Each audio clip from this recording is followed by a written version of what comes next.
Tip number 1 is to start practicing early on.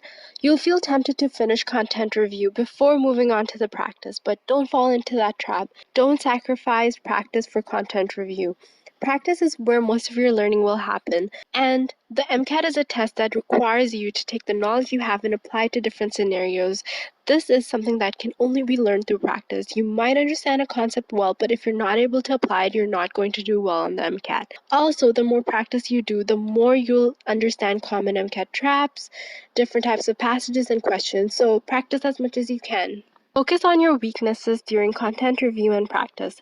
By that, I mean you should start by studying the material you know you'll find difficult, as it's going to take you longer to master this material.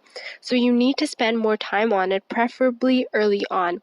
For example, I knew I wasn't good at physics, so I spent more time on that compared to psychology.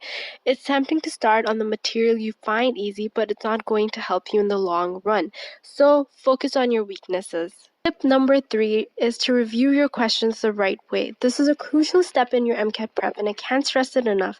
Basically, analyze every single question, even the ones you get right. When you review your answers, understand why you got a question wrong. Was it because of the gaps in your knowledge, or did you miss an important detail in the passage? If you were to go back and redo the question, will you get it wrong again?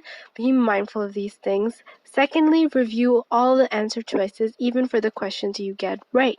If you get a question right, that's great. Understand why the other answer choices were wrong. This will help you identify common MCAT traps. Also, if you don't understand a term in one of the answer choices, and this is mainly for psychology, go back and review that term.